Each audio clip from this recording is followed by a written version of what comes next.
नमस्कार दोस्तों, मैं बीरेंद्र सिंह आपके अपने यूट्यूब चैनल अपूर्व GS 24x7 पर आप लोगों का पुनः एक बार स्वागत करता हूं। आज मैं संविधान में आपके लिए टेस्ट सीरीज लेकर आए हैं जो परीक्षा के दृष्टि से बहुत ही महत्वपूर्ण है। यह प्रश्न कहीं न कहीं परीक्षा में पूछे गए हैं और आने वाले परीक्षा में भी यह पूछे जाएंगे। दोस्तों, जो इस वीडियो को पहली बार देख रहे हैं वह चैनल को अवश्य सब्सक्राइब कर लें और वीडियो को लास्ट तक अवश्य देखें।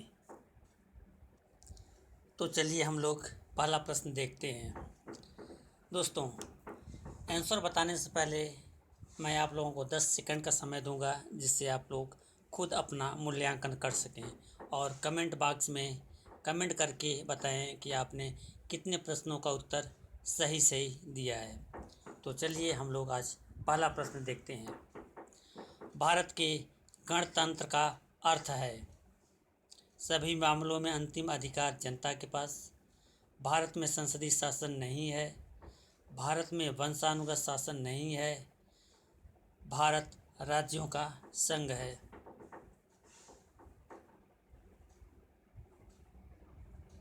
इसका उत्तर होगा आपका सी, भारत में वंशानुगत शासन नहीं है।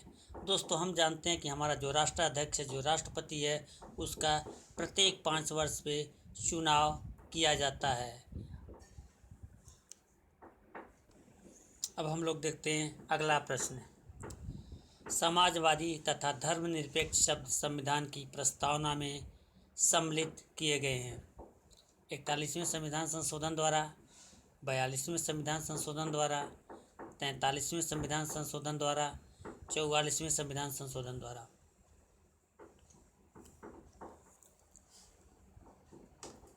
तो इसका उत्तर है आपका 42वें संविधान संशोधन द्वारा। हम जानते हैं कि 42वें संविधान संशोधन द्वारा 3 शब्द जोड़े गए हैं, समाजवादी, धर्मनिरपेक्ष और अखंडता शब्द 42वें संविधान संशोधन 1976 द्वारा जोड़े गए हैं। अगले प्रश्न को अब हम देखते हैं। अगला प्रश्न है आपका, सभी व्यक्ति पूर्णतः और समान रूप में मानव है यह सिद्धांत जाना जाता है। सार्वभौमिकता, समस्तवाद, समाजवाद, अंतःक्रियावाद। यह है आपका उत्तर होगा ए, सार्वभौमिकता। अब हम देखते हैं अगले प्रश्न को। अगला प्रश्न है आपका, न्यायिक पुनरावलोकन की व्यवस्था है केवल भारत में, ऑस्ट्रेलिया में, भारत और अमेरिका दोनों में, कनाडा में।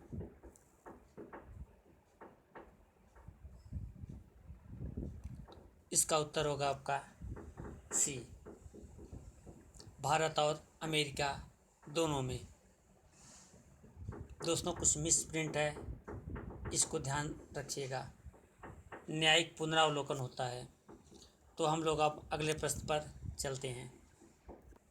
आपका अगला प्रश्न है, किसने कहा था भारत एक अर्धसंघात्मक राज्य है? हेरोल्ड लास्की, केसी वियर, जवाहरलाल नेहरू, BR अम्बेडकर। तो इसका उत्तर है आपका बी, केसी वियर ने भारत को अर्धसंघात्मक राज्य कहा है। अब हम देखते हैं अगले प्रश्न को। लिखित संविधान का प्रारंभ किस देश से हुआ है? जापान से, भारत से, ब्रिटेन से, अमेरिका से। तो लिखित देश संविधान का प्रारंभ अमेरिका से होता है। हम देखते हैं अब अगला प्रश्न। भारत के संविधान में उद्देशिका का विचार लिया गया है इटली के संविधान से, कनाडा के संविधान से, फ्रांस के संविधान से, USA के संविधान से।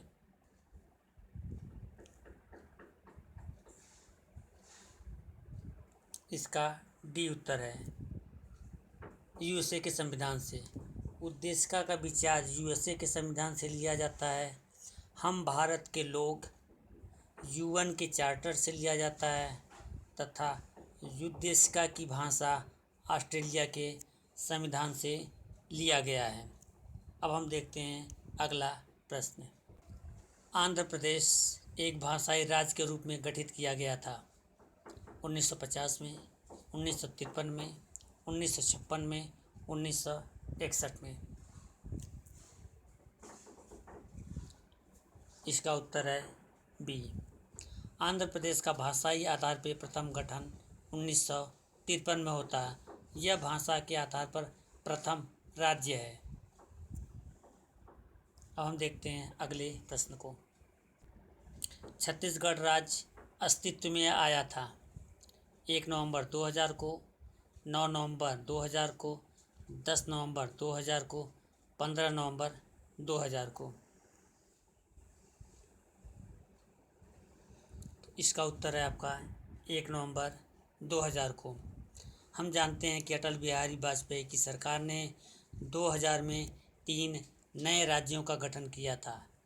1 नवंबर 2000 को छत्तीसगढ़ को, 9 नवंबर 2000 में उत्तराखंड का और 15 नवंबर 2000 में झारखंड राज्य का गठन किया गया था। अब हम देखते हैं अगले प्रश्न को।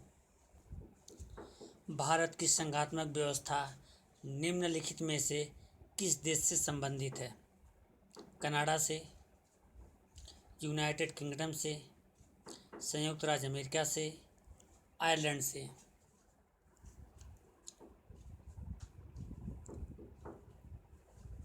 तो भारत में जो संघात्मक व्यवस्था ली गई है वह कनाडा के संविधान से लिया गया है। हम जानते हैं कि हमने अपना संविधान निर्माण करने के लिए बहुत से देशों से कुछ न कुछ लिया है। उसी कड़ी में हम संघात्मक व्यवस्था कनाडा से लेते हैं। अब हम देखते हैं अगले प्रश्न को। यह टेस्ट सीरीज का अंतिम प्रश्न है। निम्नलिखित में से कौन सा राज्य सबसे महत्वपूर्ण है? ध्वज, राजधानी, संप्रभुता, शासनाध्यक्ष।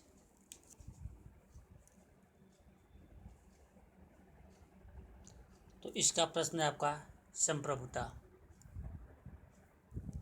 दोस्तों थोड़ा मिसप्रिंट है इसमें। कौन सा राज्य का सबसे महत्वपूर्ण अंग होता है? संप्रभुता। हम जानते हैं कि 1947 से पहले भारत स्वतंत्र नहीं था। इसके पास सब कुछ था लेकिन संप्रभुता नहीं थी। संप्रभुता एक राष्ट्र की प्राण माना जाता है। संप्रभुता 1947 में जब देश आज़ाद होता है और 26 नवंबर 1950 को जब संविधान लागू होता है तब संप्रभुता भारत के हाथों में आती है और ये एक राज्य का प्राण माना जाता है। आपने टेस्ट सीरीज में कितने प्रश्नों का सही उत्तर दिया है कमेंट बॉक्स में कमेंट करके अवश्य बताएं। और जो लोग इस वीडियो को पहली बार देख रहे हैं वह वीडियो को लाइक, शेयर और सब्सक्राइब अवश्य कर लें। वीडियो को अंत तक देखने के लिए धन्यवाद।